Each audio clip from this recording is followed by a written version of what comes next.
자, 전국에서 전국이 아니군요, 여러분. 자, 전 세계 우리 시청자 여러분 안녕하십니까? 자, 지중해 최연안의 최고 강사 그리고 대서양연안의 최고 강사 최진기입니다. 자, 우리 오늘은 레판토 해전을 한번 가보도록 하겠습니다. 자, 동서양의 진검승부라고 말씀드렸는데요. 드디어 동양과 서양의 이 당시 여러분 최고 동양의 강자, 물론 중국이 있었겠습니다만 우리는 항상 동양 그러면 우리 아시아 중에서도 중국과 일본을 생각하는데 서양 입장에선 동양이 그런 게 아니었죠. 우리 옛날 그리스 시대 때 동양이 어디였습니까? 페르시아였죠. 마찬가지로 이 시대의 동양하면은 바로 오스만 투르크를 말하겠습니다. 그래서 오스만 투르크와 그다음에 서양이 동맹을 맺습니다. 바로 무슨 동맹? 신성 동맹인.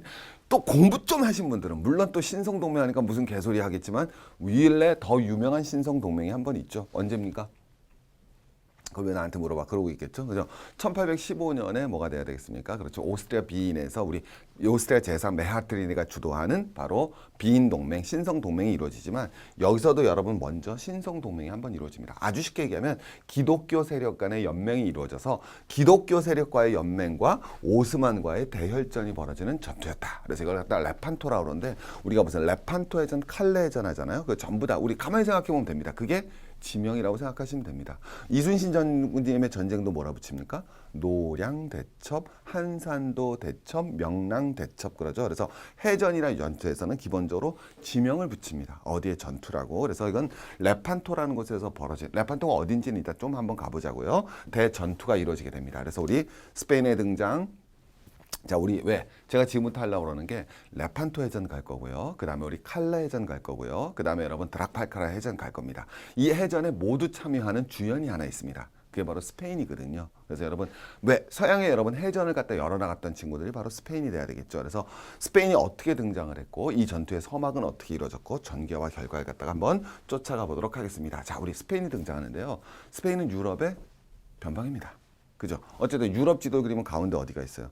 예, 독일하고 프랑스가 있잖아요. 그죠? 독일하고 프랑스가 있고 영국이 있지. 스페인은 어쨌든 유럽 여행 갈 때도 우리 어디 잘 못 가요.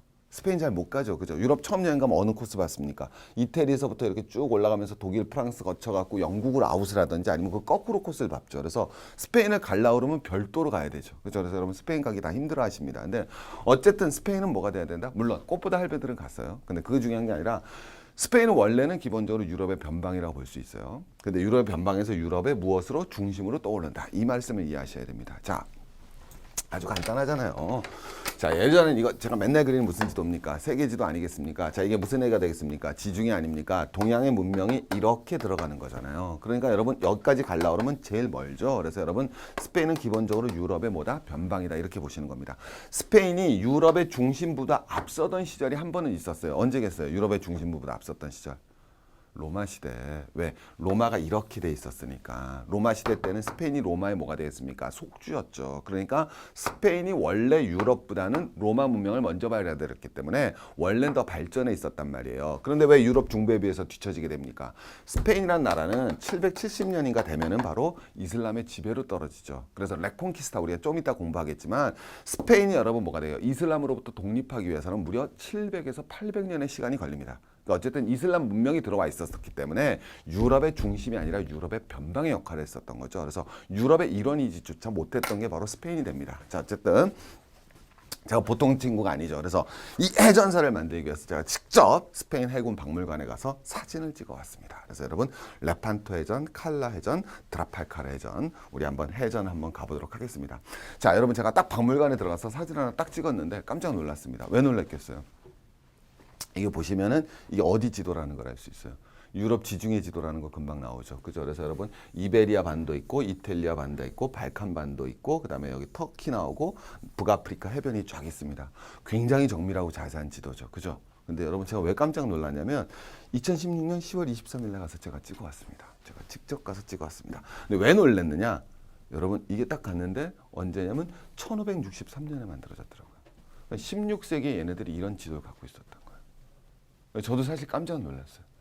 왜냐면 우리 16세기랑 비교하면 너무나 딱 차이가 나잖아요. 그죠? 그러니까 우리가 막 마음은 항상 유럽은 산업혁명 이전에는 우리가 잘못 자칫 생각하면 야만의 시대라 생각하는데 그러지 않다라는 거죠. 이미 16세기에 저런 지도를 가지고 세계를 탐험하고 있었구나. 야, 이놈들 수준들이 장난이 아니구나. 머릿속에 딱 느낄 수가 있었습니다. 제가 밖에서 말씀드렸지만 우리가 스페인을 이해하기 위해서는 레콘키스타를 이해하셔야 됩니다. 레콘키스타가 뭐라고 그랬죠? 제가? 여기 나와 있지만 이미 스페인은 711년이 되면 이슬람 세력에 의해서 점령을 당했어요. 그럼 이제 이 스페인 사람들은 다 뭐예요? 기독교 사람들이죠. 그럼 그 다음부터 뭘 했겠습니까? 계속 이슬람을 몰아내기 위한 전투를 하는 거예요. 그걸 갖다 여러분 뭐가 돼요? 레콘키스타라고 하는 겁니다. 그래서 여러분 뭐가 되느냐? 이거 굉장히 쉬워요. 왜? 1492 제가 뭐라 그러죠? 1392가 조선건국이고 1592가 임진왜란이라고 그러죠. 그죠? 조선건국 200주년 기념 임진왜란, 조선건국 100주년 기념 신대륙 발견이라고 제가 늘 말씀드리는데 신대륙을 발견하게 되는 게 레콘키스타를 완성하고 나서 이사벨라 여왕이 그리고 나서 콜럼버스를 보내는 겁니다. 그러니까 이때 1492년이 되면 드디어 이게 조금씩 변해나가죠. 이게 뭐예요? 점점 우리 기독교 세력이 더 넓어지는 겁니다. 그래서 1492년이 되면 드디어 완벽하게 이베리아 반도를 스페인이 장악하게 되는 거예요. 이게 레콘키스타가 됩니다. 자, 여러분 이제 한번 가보세요. 여러분 지금 스페인 사람이고 1492년에 살고 있습니다. 자, 여러분 지금 뭐 하고 싶겠어요? 여러분의 감정이 어때요? 드디어 뭘 몰아냈습니까? 뭘 몰아냈어요, 드디어?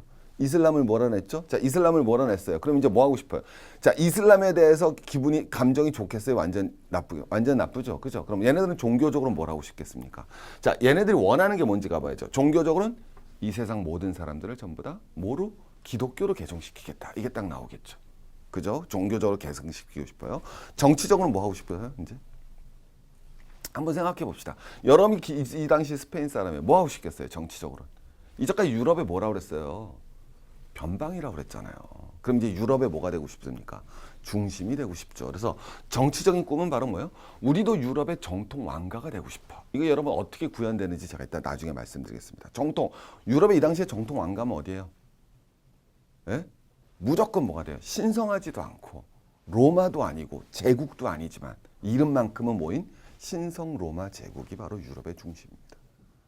어쨌든 이 당시에 정통적인 권위를 받는 게 신성 로마 제국을 갖다 여러분 무슨 왕가가 가지게 됩니까? 어떤 귀족이? 합스부르크 왕조가 가져가야 되겠죠. 그죠? 그 합스부르크 왕조와 어떻게 결탁할 것인가? 이게 바로 스페인의 운명이 이루어지는 겁니다. 정치가 그렇게 구도가 나오죠. 그러면 경제적으로 이제 뭐가 돼야 되겠어요? 보세요. 여러분이 여기 스페인이에요. 여러분이 여기 스페인인데 여러분이 진출할 데가 어디 있을 것 같아요? 여러분이 여기 포르투갈이에요. 자, 포르투갈부터 봅시다. 왜 포르투갈부터 봐야 되느냐? 자, 레콘키스타라는데 여기가 먼저 회복이 되죠. 혹시 여기가 포르투갈인 거 모르시는 않겠죠? 그죠? 그러면 여러분 심각합니다. 여기가 포르투갈이고 여기가 스페인이잖아요. 그럼 보면 알겠지만 먼저 레콘키스타를 이루는 데가 어디다? 바로 포르투갈부터 먼저 레콘키스타를 이룹니다. 이해되셨죠? 그 다음이 스페인이 레콘키스타를 이루는 거예요. 그래서 스페인하고 포르투갈이 조금 달라집니다. 자, 이제 한번 가봅니다. 다시. 여러분이 이제 어쨌든 포르투갈하고 스페인이에요. 여기를 다 먹었어요. 자, 이제. 그럼 여러분이 진출할 수 있는 곳이 어딘지 한번 가보세요. 포르투갈이에요. 여러분이 어디로 진출하겠어요? 보세요. 북아프리카를 먹고 싶죠. 여기 엄청 탐납니다. 근데 여러분 도저히 말도 안 되죠. 왜? 여기 무슨 세력입니까? 전부. 이슬람 세력이죠. 이제 겨우 우리 땅에서, 우리로 치면 이제 겨우 한반도에서 이슬람 세력을 밀어냈는데 일본에 있는 이슬람 세력을 우리가 쳐들어간다고? 말 돼요? 말도 안 돼요? 말도 안 되죠. 이제 간신히 우리 땅에 온 애들 밀어내놨는데 그걸 어떻게 쳐들어갑니까? 그러니까 북아프리카는 먹고 싶은데 갈 수가 없는 거예요. 그럼 이쪽으로 갈까요? 그래서 원래 원한 관계가 이루어집니다. 자, 지금 아셔야 되는데 이쪽에 최대 강자는 누굴까요? 여러분 여기 뭐예요? 이렇게 해서 뭐 했습니까, 여러분? 자, 여기 무슨 길이었어요? 비단길의 마지막 통로였잖아요. 여기 해상무역을 통해서 엄청난 부를 축적했었죠. 여기 무슨 국가가 등장합니까? 도시국가. 좀 이따 말씀드리겠지만 여러분들 여기는 베네치아가 다 먹고 있어요.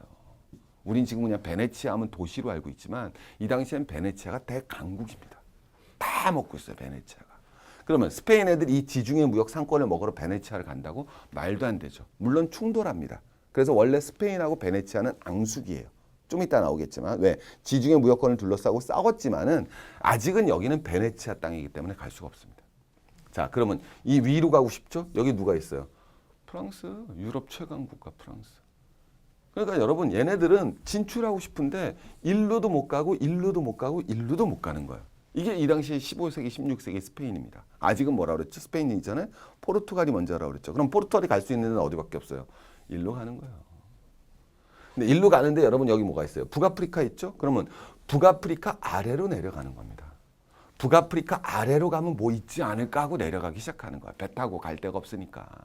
그걸 갖다 주도했던 왕자가 바로 포르투갈의 엘리케 왕자가 되는 겁니다. 들어보셨죠? 엘리케 왕자. 그래서 여러분 제가 또 리스본 다녀왔습니다.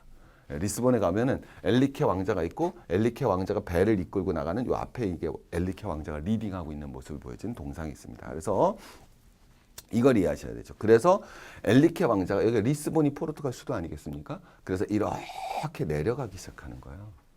오케이? 왜? 갈 데가 없어서 가는 거예요. 포르투갈하고 스페인 애들이 갈 데가 없는 거예요. 일루 가자니 베네치아 애들 못 이겨. 일루 가자니 이슬람 세력 못 이겨. 일루 가자니 프랑스가 딱 버티고 있어. 어디 가야 돼? 그래, 이슬람 세력 아래 뭐가 있지 않을까라고 하고 내려가는 거예요. 내려가다가 드디어 뭘 하느냐? 순서대로 가보겠습니다. 1445년에 베르데 고시라는 것을 갖다 여러분, 그러니까 즉 아프리카의 가장 튀어나온 부분을 알게 돼요. 오케이? 그럼 아프리카에 가장 튀어나온 데가 있으니까 밑에도 있겠구나. 자, 밑에가 있다는 소리 무슨 뜻이에요? 이 말을 이해하셔야죠. 밑에가 있다는 얘기는 돌아가면 인도가 나오겠군. 이 당시엔 다 인도 향료잖아요. 맨날 말하지만 후추, 계피. 인도 향료랑 무역을 해야 될 거 아니에요. 근데 무역을 못 하잖아요. 얘네들이 다 중개 무역하고 있으니까. 그럼 얘네를 만나러 가려고 내려가 본 거예요. 내려가 봤는데 계속 이렇게 가잖아요. 그럼 어떻게 해야 돼요? 인도가 가까워져야 계속 멀어지는 거예요. 멀어지죠. 근데 여러분 베르데 곳이 나왔으니까 돌아가네. 그럼 이제는 뭐 할 수가 있겠구나 우리가. 인도를 만날 수 있겠다라는 희망의 발편이 나오는 게 바로 베르데 곳의 발견입니다. 그 다음에 더 내려갔어요. 그럼 이제 뭘 발견해야 돼요? 자, 여기 희망봉을 발견하는 거죠. 왜? 내려갔으니까 이 육지가 끝나면 뭐가 되겠어요? 이제 드디어 이제는 완전히 진짜 인도가 나오는 거죠. 그래서 여러분 그게 희망봉 발견이에요. 바스코 다가마가 우리 세계사 시간에 맨날 배우는데 이름 절대 안 외워지는 바스코 다가마. 오케이? 그 다음에 여러분 또 누가 나와야 돼요? 그 다음에는 마젤란이 나와야 되고 그래서 마젤란이 나와서 세계 일주를 하게 되고 그 다음에 뭐가 돼요? 바르톨로메이 절대 더 안 외워지는 저 개가 절대 안 외워지는 바르톨로메우 디안드가 무슨 말? 희망봉을 발견하게 되고 그리고 여기를 무역을 하게 되는 거죠. 이해되시겠습니까? 그럼 이제 보세요. 포르투갈이 이제 뭐 할 수 있어요? 인도와 직교역을 하죠. 그죠? 인도와 직교역을 성공합니다. 인도와 직교역을 해서 향료를 갖고 옵니다. 그래서 여러분 향료를 갖다가 이베리아 반도에서 드디어 향료를 유럽으로 가져갑니다. 여러분이 프랑스 사람이에요? 옛날엔 향료를 어디서 받아왔어요? 베네치에서 받아왔죠? 이제 누구한테 받아옵니까? 스페인 애들한테 받아오는 겁니다. 가격이 3분의 1로 떨어집니다. 그래서 여러분 포르투갈 애들이 떼돈을 벌기 시작하죠. 오케이? 드디어 불을 쌓아나가기 시작합니다. 자, 이거 보고 배 아픈 애들이 누구겠어요? 누가 배 아프겠어요? 옆에 있는 스페인 애들이 배가 아픕니다. 그죠? 제가 아까 말씀드렸잖아요. 뭐라 표현했습니까? 옆에 있던 애들이 자, 딱 나왔으면은 자, 왜 안 지워져? 지워져. 자, 여러분보시면 포르투갈 애들이 먼저 제가 아까 우리 기름에서 보셨지만 포르투갈 애들이 먼저 레콩키스타를 이루었다 그랬죠. 그죠? 그래서 여러분 지금 보시면 했지만 포르투갈은 완전히 땅을 찾았는데 아직 스페인 아직 못 찾았잖아요. 그러니까 이때 포르투갈이 이렇게 내려갈 수 있었던 거예요. 자, 그럼 이제 더 재밌는 얘기예요. 이제 스페인이 다 찾았습니다. 자, 여기는 포르투갈 있고요. 그럼 이제 스페인은 어디로 진출해야 돼요? 친구, 어디로 진출해야 돼요? 다시 자, 포르투갈처럼 이렇게 돌아가자니 이 길은 누가 이미 먹었어요? 포르투갈이 먹었죠. 일루 가자니 이건 아직 이슬람이 있죠. 일루 가자니 베네치아가 있죠. 일루 가자니 프랑스가 있죠. 자, 우리 선생님이 스페인입니다. 어떻게 해야 되겠습니까? 갈 데가 없죠, 이제. 왜 갈 데가 없습니까? 일루 가자죠. 그게 콜럼버스. 이해하시겠습니까? 왜? 일루 가고 싶어요. 근데 일루 가는 건 포르투갈 이미 갔어요. 희망봉 돌아가는 거는. 인도 가고 싶은 거예요. 스페인 애들도. 근데 갈 방법이 없어요. 일루 가요? 베네치아가 있는데, 일루 가요? 이슬람이 있는데, 일루 가요? 프랑스가 있는데, 일루 가요? 포르투갈이 있는데, 그래서 일루 가는 겁니다. 그럼 이제 드디어 여러분 뭐를 갖다 발견하겠습니까? 드디어 무슨 대륙을 발견한다? 바로 신대륙을 발견하게 되는 겁니다. 콜럼버스가. 그럼 왜 신대륙이 어떻게 나오는지 알겠죠? 그러면 포르투갈과 스페인의 식민지 전략도 다른 거 이해하시겠습니까? 포르투갈은 식민지가 없어요. 왜? 거긴 이미 누가 있는 겁니까? 인도 애들하고 교역을 하는 거죠. 그래서 포르투갈의 진출은 교역적 진출입니다. 오케이? 그래서 포르투갈이 어디에도 들어가는 거예요? 일본 애들하고도 만나는 거죠. 그래서 일본 애들한테 포르투갈이 조총을 주고 일본 애들로부터 은을 갖고 오게 되는 거죠. 일본이 포르투갈 식민지입니까? 아니죠. 뭐를 해요? 교역을 하죠. 하지만 에스파냐는 어딜 발견했어요? 신대륙을 발견했죠. 그러니까 얘네들은 전부 다 뭐 하는 겁니까? 그렇죠. 식민지 약탈 정책을 이루게 되는 겁니다. 그래서 둘의 정책이 완전히 바뀌어 나가는 계기가 이루어지는 게 바로 포르투갈과 스페인입니다. 이걸 이해하지만 우리가 레판토 해전이란 이 당시의 동서양의 문명에 대한 근본적인 이해를 할 수가 있습니다. 그러니까 원래는 항상 그런 거죠. 변방이 기회인 거예요. 오히려 변방이 기회를 먼저 잡습니다. 중심은요, 세계사적 역사에서 중심은 변화를 리딩하지 않습니다. 왜? 중심은 변할 필요가 없으니까요. 항상 여러분 변방이 리딩을 하는 겁니다. 그죠? 우리나라에서도 항상 혁명은 어디에서부터? 주변에서부터 진행됩니다. 여러분 40대 화이트 칼라 남성이 혁명의 주체 세력이 되는 국가는 하나도 없어요. 40대 50대 화이트 칼라 대졸자들이 혁명의 주력이 된다? 그런 나라는 지구상에 없어요. 트럼프 누가 대통령을 만듭니까? 변방이 만듭니다. 저항력, 그죠? 소외된 백인 하층들이 만듭니다. 혁명은 그렇게 이루어집니다. 대한민국 검사가 나라를 변화시키지 않습니다. 무슨 얘기하는지 모르겠습니다. 자, 어쨌든 여러분 보시면 알겠지만 이렇게 신대륙 발견이 이루어집니다. 자, 그럼 이제 여러분 아시지만 신대륙 발견을 통해서 여러분 뭐가 돼요? 스페인이 엄청난 뭘 갖다 장악하게 되겠습니까? 불을 장악하게 되죠. 자, 하나 더 가보자고요. 그러면 이제 갑자기 유럽의 변방이었던 이베리아 반도. 이베리아 반도가 바로 포르투갈하고 스페인이 있는 겁니다. 포르투갈하고 스페인이 드디어 뭐가 되어야 됐습니까? 역사의 중심으로 떠오르게 됩니다. 자, 여기서 재밌는 게. 그럼 이제 재밌어요. 자, 여러분 보시면 여기서부터 이제 한번 가볼게요. 이때, 자, 이거 넘어가기로 하고요. 포르투갈하고 스페인하고 붙습니다. 축구로 붙어도 엄청 재밌겠죠. 자, 포르투갈의 호날두냐, 스페인의 무적함되냐. 엄청 재밌겠는데. 자, 여러분 그러면 여러분 둘이 붙으면 항상 누가 나와야 되겠습니까? 심판이 조종을 해줘야 되겠죠. 그러면 여러분 포르투갈과 스페인을 조종할 수 있는 심판은 누굴까요? 이 당시 심판이 누가 있겠어요? 왜 그러세요? 이 당시 심판 전부 교황입니다. 교황입니다. 그래서 싸우는 거예요. 왜? 자, 아까 제가 말씀드렸지만 포르투갈은 어디로 갔다 그랬어요? 밑으로 내려갔다 그랬죠? 그러면 스페인은 어디로 갔다 그랬습니까? 일로 갔다 그랬죠? 그러면 여기는 누구 거냐의 문제가 되겠죠. 야, 여기는 그래, 여긴 누구 거? 스페인 니네 거야. 그리고 여기는 누구 거야? 우리 포르투갈 거야. 그럼 여긴 누구 거지? 라고 분쟁이 벌어지겠죠. 그럼 스페인하고 포르투갈 매번 싸우면 피곤하죠? 그러니까 여러분 교황이 나와서 중재를 해주는 겁니다. 그럼 그걸 어떻게 할 것이냐 그랬더니 교황이 중재를 서줍니다. 중재를 딱 써줘서 요선을 나눠서 정리되셨죠? 요걸 나눠서 요렇게 갔잖아요, 스페인이. 그러니까 이거 넘어서는 스페인 니네가 다 먹어. 이렇게 된 거예요. 그리고 요거 이전은 포르투갈 이렇게 돌아갔지 않습니까? 그러니까 이 이전 건 전부 다 누구 거? 포르투갈 거. 이렇게 나눠준 거예요, 교황이.